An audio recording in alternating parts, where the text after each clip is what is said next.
हिंदी खबर। प्रदेश की लोकसभा सीट साधने के भाजपा हर संभव प्रयास कर रही है। उसी क्रम में आज जनपद में मुख्यमंत्री का आगमन हुआ, जिसमें जनपद को कुल 1895 करोड़ की 551 परियोजनाओं की सौगात मिली। इस दौरान जनपद के बीएसए ग्राउंड में आयोजित मुख्यमंत्री योगी ने पूर्ण योजनाओं का लोकार्पण और नई योजनाओं का बटन दबाकर शिलान्यास किया। तदनुसार योगी ने जनसभा को संबोधित किया और भाजपा लोकसभा प्रत्याशी वर्तमान डुमरियागंज सांसद जगदम्बिका पाल के पक्ष में वोट मांगा। योगी ने अपने संबोधन में पूर्ववर्ती सपा, बसपा व कांग्रेस सरकारों पर प्रहार करते हुए उत्तर प्रदेश को बीमारू राज्य बनाने का जिम्मेदार ठहराया। इस दौरान इंसेफेलाइटिस जैसी जानलेवा गंभीर बीमारी का जिक्र करते हुए कहा, भाजपा सरकार में हमने बीमारी को जड़ से खत्म कर दिया है, साथ ही मच्छर और माफिया दोनों को साफ करने का काम किया है। भारी संख्या में जनपद सिद्धार्थनगर के सभी उपस्थित बहनों और भाइयों, होली के पूर्व लगभग 1900 करोड़ रुपए की इन परियोजनाओं के लिए मैं आप सभी सिद्धार्थनगर वासियों को हृदय से बधाई देता हूं। बहनों और भाइयों, सिद्धार्थनगर जनपद आज आकांक्षात्मक जनपद से उभर करके एक विकसित जनपद बन रहा है। आकांक्षात्मक जनपद यानी पिछड़ा जिला ये था ही इसलिए क्योंकि यहां पर बुनियादी सुविधाएं नहीं थी। शासन की गरीब कल्याणकारी योजनाओं का लाभ किसी गरीब को नहीं मिल पाता था।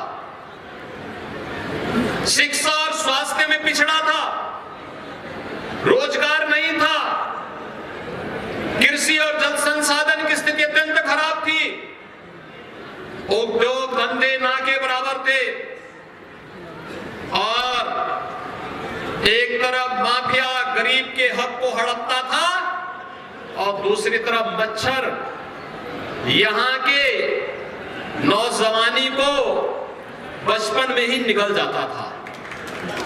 इंसेफेलाइटिस से सबसे अधिक पीड़ित कोई जनपद था, उनमें से सिद्धार्थनगर जनपद भी एक था।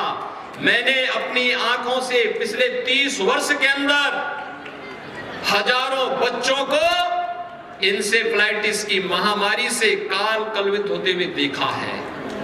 और बहनों भाइयों, आज जब हम लोग आज कह सकते हैं कि सिद्धार्थनगर जनपद अब इंसेफेलाइटिस से मुक्त हुआ, बीमारी समाप्त हुई, इसके बहुत सारे कारण हैं।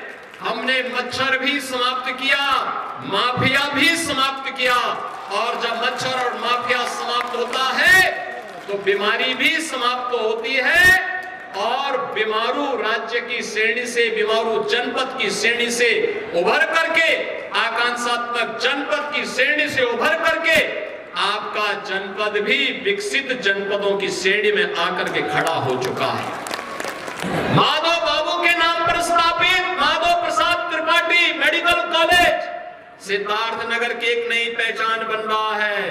तो आज यहाँ की बेटियों को नर्सिंग की पढ़ाई के लिए दूर न जाना पड़े, इसके लिए सिद्धार्थनगर में ही नर्सिंग कॉलेज का शिलान्यास भी हम करने जा रहे हैं। अभी जो कार्यक्रम आया है ना, इसमें नर्सिंग कॉलेज का शिलान्यास भी आपके सिद्धार्थनगर जनपद के लिए है। जिन गांवों में अब तक हर घर नल योजना से शुद्ध पेयजल नहीं पहुंचा है, उन गांवों के लिए पानी पहुंचाने के लिए, जल शुद्ध जल पहुंचाने के लिए, आरओ का पानी पहुंचाने के लिए भी हम लोग आज शिलान्यास कर रहे हैं। और जहां कनेक्टिविटी से नहीं जुड़ पाया हो, उन गांवों को कनेक्टिविटी के साथ जोड़ने के लिए आए हैं। अब मुझे बताओ, होली के पहले 1900 करोड़ रुपए का उपहार एक बार फिर से सिद्धार्थनगर जनपद वासियों को प्राप्त हो रहा है। इसके लिए बधाई, आप सबको बधाई, पूरे सिद्धार्थ